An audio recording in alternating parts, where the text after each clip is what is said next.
من الشیطان الرجیم بسم اللہ الرحمن الرحیم قال سآوی إلى جبل يعصمني من الماء قال لا عاصم اليوم من أمر الله إلا من رحم وحال بينهما الموج فكان من المغرقين۔ پچھلی آیہ مبارکہ اور اس آیہ مبارکہ میں حضرت سیدنا نوح علیہ نبینا و علیہ السلام اور ان کے بیٹے کے مابین مکالمے کا ذکر ہوا۔ پچھلی آیہ مبارکہ میں نوح علیہ السلام کا فرمان شریف کہ آپ نے اپنے بیٹے کو بلایا، میں کہ یا بنی ارکب معنا، تو بھی ہمارے ساتھ سوار ہو جا اور کافروں کے ساتھ نہ رہ۔ تو وہ کہنے لگا کہ میں پہاڑ پر چڑھ جاؤں گا تو پہاڑ مجھے بچا لے گا طوفان سے۔ نوح علیہ السلام نے فرمایا کہ آج کے دن سوائے اللہ کی رحمت کے کوئی بھی شے بچانے والی نہیں ہے۔ وحال بینہم الموج فکان من المغرقین، دونوں کے مابین ایسی موج آئی جس نے اس کو ڈبو دیا، غرق کر دیا۔ اس آیہ مبارکہ میں آج غور کریں گے ان دونوں آیات کریمہ میں کہ حضرت نوح علیہ السلام جو ہیں آپ کس طرح پیار اور محبت کے ساتھ یا بنیہ، بڑا پیارا انداز ہے عربی زبان میں خطاب کا، اے میرے بیٹے۔ یا ولد نہیں کہا، ایھا الولد نہیں کہا، کچھ اور لفظ نہیں بولا جی، بلکہ فرمایا یا بنیہ، اے میرے بیٹے، ارکب معنا، تو ہمارے ساتھ سوار ہو جا اور کافروں کے ساتھ کا نہ بن۔ آگے سے وہ کہنے لگا نہیں جی میں تو پانی سے بچنے کے لیے پہاڑ پر چڑھ جاؤں گا اور پہاڑ جو ہے مجھے بچا لے گا۔ پانی جو ہے وہ تو پہاڑ پر چڑھنے سے رہا، پانی کیسے چڑھے گا پہاڑ پر، لہذا میں محفوظ مقام پر چلا جاؤں گا۔ اللہ اکبر کبیرہ۔ اب یہ باتیں ہی چل رہی تھی کہ موج آئی، اس نے اس کو غرق کر دیا۔ اس مسئلے پر غور کرتے ہیں کہ حضرت نوح علیہ السلام کی جہاں پہ باہر کے لوگوں نے انکار کیا تھا آپ کی نبوت اور رسالت کا، تو وہیں پر آپ کے گھر کے دو فرد، ایک آپ کی بیوی اور ایک آپ کا سگا بیٹا، یہ دو انکاری ہوئے۔ آخر وجہ کیا ہے؟ اس آیہ مبارکہ کو ہم دیکھتے ہیں اور آج موجودہ دور میں ہم شیوخ کی اولاد کو دیکھتے ہیں، بزرگان دین جو موجود رہے ہیں ہمارے، ان کی اولادوں کو دیکھتے ہیں۔ وہ بزرگان دین جن حرام کاموں کے خلاف جنگیں لڑتے رہے، رات دن کوشش کرتے رہے، معاشرے کو پاک کرتے رہے، آج انہی کاموں کو انہی کی اولادیں انہی کی قبروں پر انجام دے رہی ہیں۔ سمجھ نہیں آیا مسئلہ؟ ہمارے بزرگ وہ تھے جو مسجد میں داخل ہوتے تھے تو کپڑا بھی آہستہ رکھتے تھے، کہیں یہ نہ ہو اس سے بھی دھمک پیدا ہو جائے۔ آج انہی کی اولادیں مسجد کے دروازوں پر ڈھول کوٹ رہی ہیں جی۔ وہ بزرگان دین ایسے تھے کہ وہ ہر طرح کی بے حیائی فحاشی سے پرے بھاگتے تھے، آج موت کے کنویں انہی کے درباروں پہ لگائے جا رہے ہیں، اور میراثی بھانڈ جو ہیں وہ وہیں پر آ کر اپنے کرتب کے مظاہرے کر رہے ہیں، وہیں پہ ناچ گانے ہو رہے ہیں، وہیں پہ ڈانس ہو رہے ہیں، وہیں پہ کتوں کی لڑائیاں ہو رہی ہیں، وہیں پہ سارا کچھ ہو رہا ہے۔ آخر کیوں ہوا؟ سمجھ آ رہا ہے نا مسئلہ؟ نوح علیہ السلام کا اور ان کی بیوی کا اور نوح علیہ السلام کے بیٹے کا، ان تینوں کا قصہ، نوح علیہ السلام اللہ کے پاک پیغمبر اور بیوی جو ہے وہ انکاری، نوح علیہ السلام اللہ کے پاک پیغمبر، بیٹا انکاری۔ سمجھ آ رہا ہے نا مسئلہ؟ اس مسئلے کو سمجھانے کے لیے حضرت سیدنا امام عبدالوہاب شعرانی، امام اہل سنہ، امام حقیقت و معرفت، آپ رحمہ اللہ ارشاد فرماتے ہیں عموماً اہل اللہ سے 3 بندے فیض نہیں اٹھاتے، 3 بندے جو ہیں وہ محروم رہتے ہیں اللہ والوں کے فیض سے، نیک لوگوں کے فیض سے۔ وہ کون ہیں 3 بندے؟ میں آپ کے سامنے بات کھولتا ہوں، آپ کو روشنی ہو جائے گی کہ واقعی ایسا ہے۔ فرماتے ہیں ایک تو ان کی بیوی جو ہے نا وہ فیض نہیں اٹھاتی، کیونکہ بیوی جو ہے نا وہ رات دن ان کے ساتھ رہتی ہے، بیوی دیکھتی ہے کہ ان کو میرے سے غرض ہے، صحبت کے معاملے میں میرے محتاج ہیں، تو وہ ان کو اپنا محتاج سمجھنے لگ جاتی ہے، اپنا مجبور سمجھنے لگ جاتی ہے۔ وہ کہتے ہیں ان کو تو میرے بغیر تو ان کا گزارا ہی کو نہیں۔ جب یہ بات اس کے دل میں بیٹھ جاتی ہے تو پھر وہ ان کے علوم سے ان کی للہیت سے، ان کے اخلاص سے وہ فائدہ نہیں اٹھا پاتی، پھر اس سے محروم ہو جاتی ہے۔ سمجھایا مسئلہ نہیں آیا؟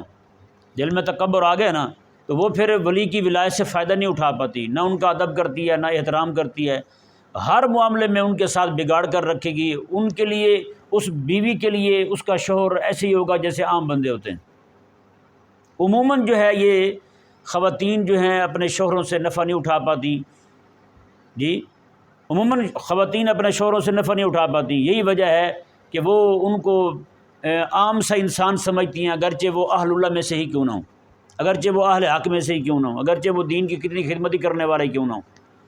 اس لیے بہت سارے لوگ جو ہیں علماء کو بھی اپنی بیویوں کی طرف سے بڑی شکایتیں رہتی ہیں، بڑی تکالیف کا سامنا ہوتا ہے۔ بیچارے جو کام کرنے والے ہوتے ہیں ان کو رات دن انہوں نے سولی پہ لٹکایا ہوتا ہے۔ جن خواتین کا ذہن نہیں ہوتا دینی کام کا، یا جن عورتوں کو دین کی قدر نہیں ہوتی، وہ دین کی اہمیت کو پیش نظر رکھے بنا وہ اپنے معاملات کو جناب آگے لے کے پھرتی ہوتی ہیں، جناب میرا یہ رہ گیا تو میرا وہ رہ گیا۔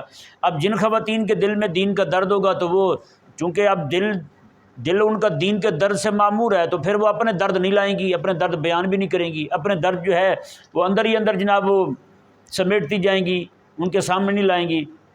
جب دین کا درد نہیں ہوگا تو پھر وہ اپنے درد رات دن لے کے بیٹھی رہیں گی، میرا یہ تو میرے کپڑے، میرا دوپٹہ تو میرا جوتا تو میری فلانی شے، میری فلانی شے، مجھے تو کچھ بھی نہیں ملا، آج تک میں نے سکون نہیں پایا آپ کے ہاں، اس طرح کی باتیں ہوں گی پھر۔ تو یہ حضرت خواجہ ابوالحسن خرقانی رحمہ اللہ بہت بڑے اللہ تعالیٰ کے بزرگ گزرے ہیں، نیک اہل اللہ میں سے تھے۔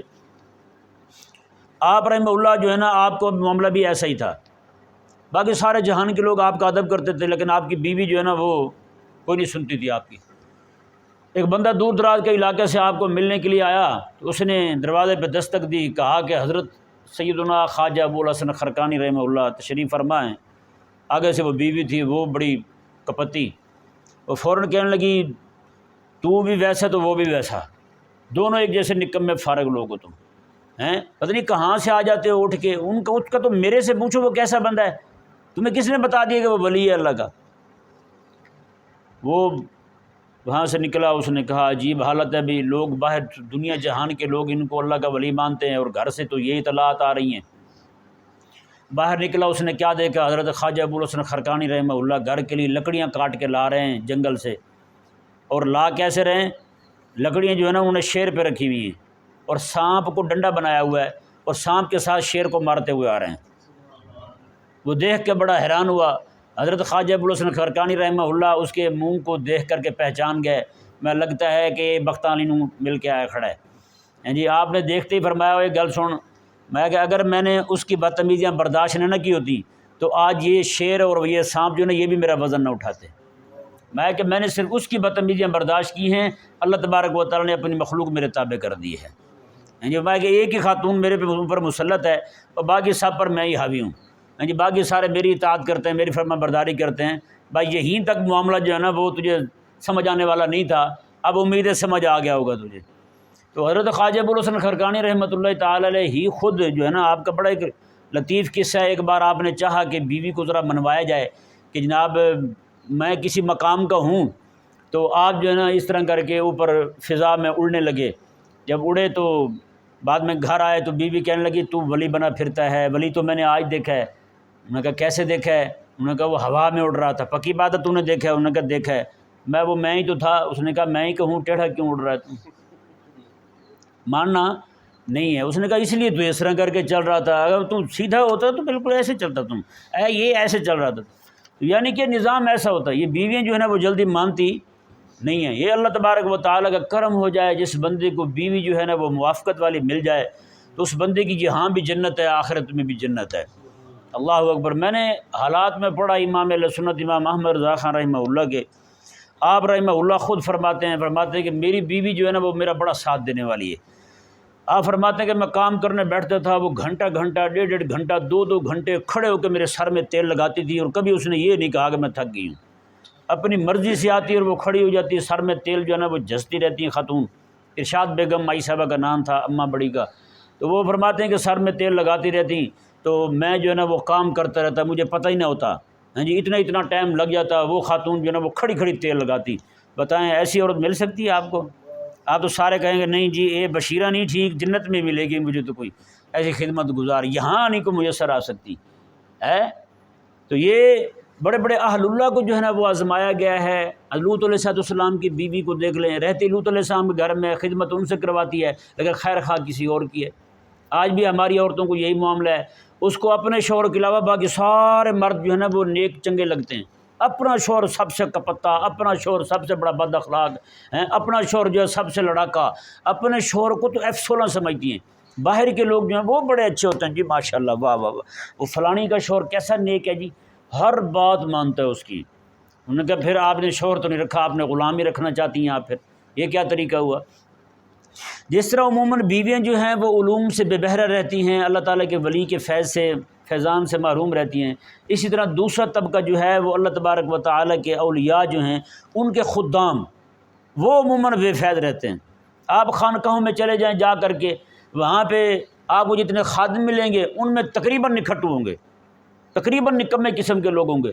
ہاں جی، میں نے خانقاہوں میں دیکھا ہے نماز کا ٹائم ہو جاتا ہے، خانقاہوں میں روٹی پکانے والا بھی نماز نہیں پڑھتا، بتائیں، روٹی بنانے والا بھی نماز نہیں پڑھتا۔ اور تو اتنے عرصے سے خانقاہ میں رہ رہا ہے، اللہ تعالیٰ کے ولی کے پاس رہ رہا ہے، اور تجھے نماز کی ہی توفیق نہیں ہوئی تو بتا پھر تیری روٹی بنانے کا فائدہ کیا ہے؟ کیا خدمت کرے گا لوگوں کی؟ تو بتا، ہیں نہیں سمجھ آ رہا مسئلہ، کیا کرے گا تم؟ یعنی اصل میں رات دن جو ہے وہ اللہ تبارک و تعالیٰ کی ولی کی زندگی اس کے سامنے ہے، اس کا اٹھنا بیٹھنا، اس کا کھانا پینا، اس کا چلنا پھرنا۔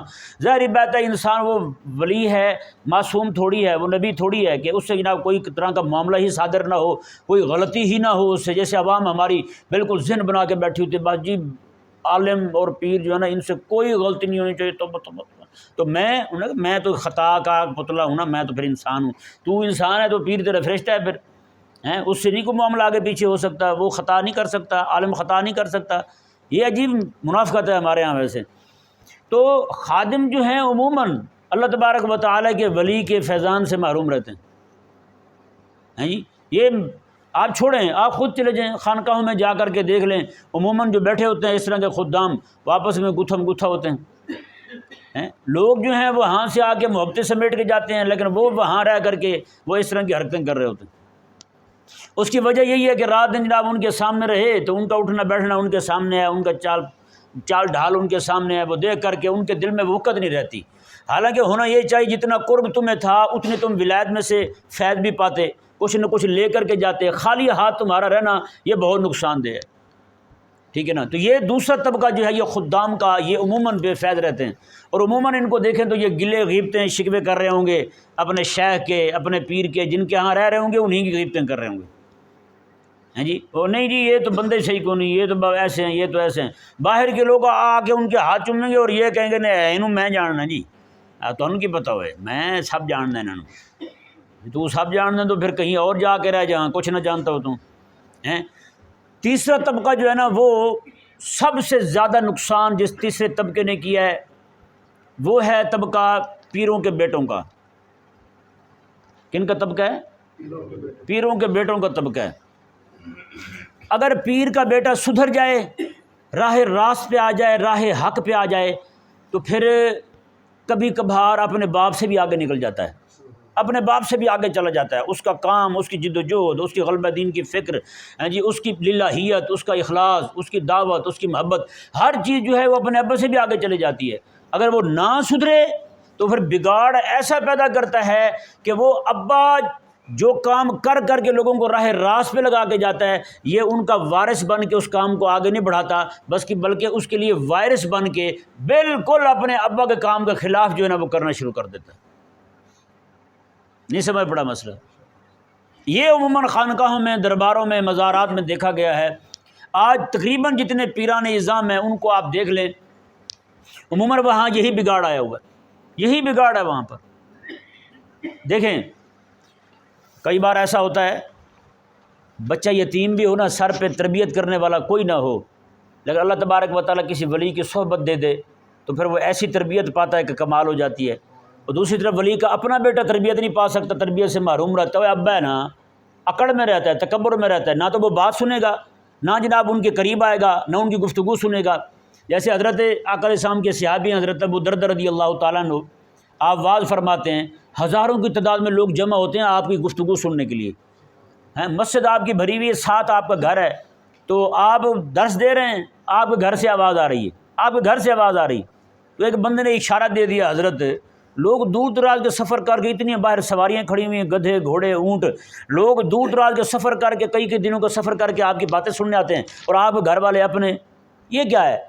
حضرت ابو دردر رضی اللہ عنہ نے فرمایا، میرے کریم آقا علیہ السلام نے ارشاد فرمایا، میں کہ علماء جو ہے نا، ان کی باتوں سے بے اتنائی برتنے والے ان کے اپنے ہی ہوتے ہیں، ان کے اپنے جو ہے نا وہ بے اتنائی برتتے ہیں، باہر کے لوگ آ کے فیض پا جاتے ہیں، ان کے اپنے جو ہیں وہ محروم رہتے ہیں۔ اللہ اکبر، یہ حضرت ابو دردر رضی اللہ تعالیٰ عنہ فرما رہے ہیں، فرماتے ہیں میرے کریم آقا علیہ السلام نے ارشاد فرمایا، اور یہی وجہ کہ آقا علیہ السلام نے جب اعلان نبوت فرمایا، وہ دور دراز کہاں فارس ہے وہاں سے سلمان آ کے مان رہے ہیں، کہاں روم ہے وہاں سے حضرت سیدنا صہیب رضی اللہ تعالیٰ عنہ آ کے مان رہے ہیں، دور دراز کے علاقوں سے لوگ آ کے کلمہ پڑھ رہے ہیں، گھر کا ابو جہل ابو لہب جو ہے وہ دشمن کا دشمن ہی رہا، ابو لہب ابو جہل دشمن رہا۔ وہ یہی کہتے تھے باہر کے آنے والا کو، ان کو ہم جانتے تم نہیں جانتے، نہ مانو ان کی کوئی بات، ان کے قریب نہ جانا، یا ہم جانتے نا، ہم ان کے پاس رہتے، یہی وہی بات ہے۔ بیوی یہی کہتی ہے میں جانتی ہوں اس کو، بیٹا یہی کہتا ہے میں جانتا ہوں ابے کو، ہیں خادم یہی کہتا ہے میں جانتا ہوں ان کو، آپ کو کیا پتا؟ وہ کام نہیں دیکھیں گے، ان کی العزمی نہیں دیکھیں گے، ان کی عالی ہمت نہیں دیکھیں گے، ان کی غلبہ دین کی جد و جہد نہیں دیکھیں گے، بھائی یہی میں مجھے پتہ ہے جی، سوئے رہتے ہیں ہر وقت، کوئی کام نہیں ہے، یہ باتیں کر کے فیض سے محروم رہتے ہیں۔ حضرت جیسے یتیم میں ذہن میں آ گئی بات تو آپ کو سنا دیتا ہوں، حضرت امام ابو یوسف رحمہ اللہ کی۔ امام ابو یوسف رحمہ اللہ جو ہیں، آپ یتیم تھے، اماں کام کے لیے بھیجتی کسی دکان پر، وہاں جا کر کام کرو، کوئی مزدوری لاؤ گے تو چلو کھائیں پئیں گے۔ یا ایسے امام ابو حنیفہ رضی اللہ تعالیٰ عنہ کے درس کے پاس سے گزرے، آپ درس دے رہے ہیں فقہ کا، یہ گزرے تو امام صاحب رضی اللہ تعالیٰ عنہ نے دیکھا تو ان کے پیشانی سے امام اعظم ابو حنیفہ رضی اللہ عنہ پہچان گیا، یہ تو اپنے وقت کا بڑا عالم بنے گا۔ آپ نے کہا بیٹا میرے پاس پڑھے گا؟ تو انہوں نے کہا ابا جی فوت ہو گئے ہیں، یتیم ہوں، تو اس لیے جو ہے نا میری اماں ہیں بیچاری، تو بہنیں ہیں، تو میں تو کام نہیں چھوڑ سکتا۔ آپ نے میں کتنے پیسے ملتے ہیں؟ انہوں نے کہا اتنے ملتے ہیں۔ امام صاحب رضی اللہ تعالیٰ نے فرمایا میں اس سے تمہیں زیادہ دوں تو میرے پاس صرف پڑھا کرو تم، اور پیسے جو ہے نا وہ مجھ سے لے لیا کرو۔ وہ آئے اور جناب امام صاحب نے بٹھا لیا، روز وہاں سے آتے آگے بیٹھ جاتے۔ ایک دن ماں نے کہا دیکھو تو صحیح پیسے زیادہ لا رہا ہے تو کرتا کیا ہے؟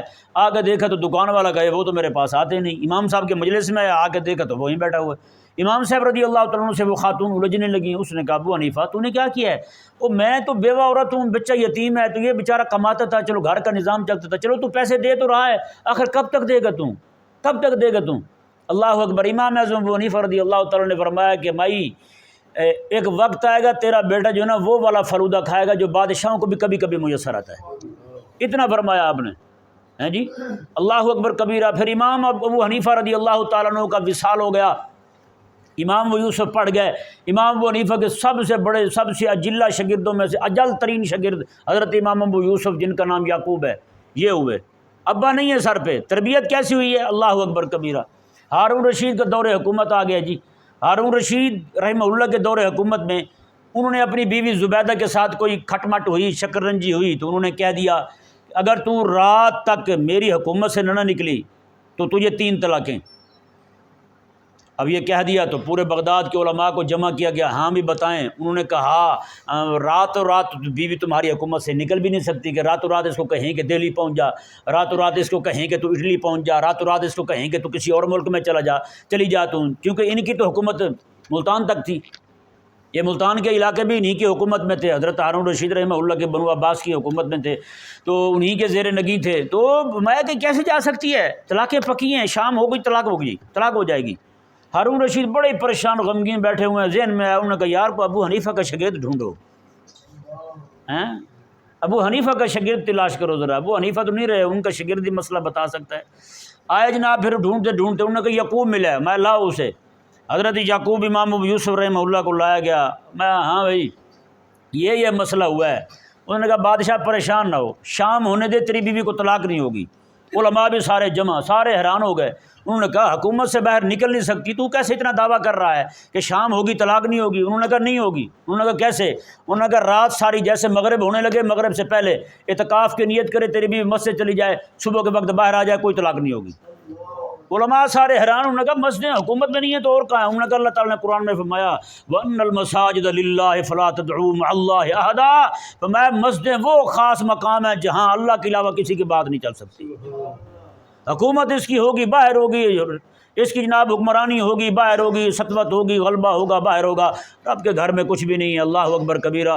حضرت جو ہے نا ہارون رشید رحمہ اللہ نے سنا اور دل بھاگ بھاگ کر اٹھا، تو فرمایا فوراً کاغذ قلم لایا جائے، فوراً پروانہ لکھا، فرمایا کہ جہاں تک میری حکومت ہے وہاں تک فیصلہ جو ہے نا وہ اس کا ابو یوسف کا چلے گا، قاضی القضات چیف جسٹس آج سے میں بنا رہا ہوں اس کو۔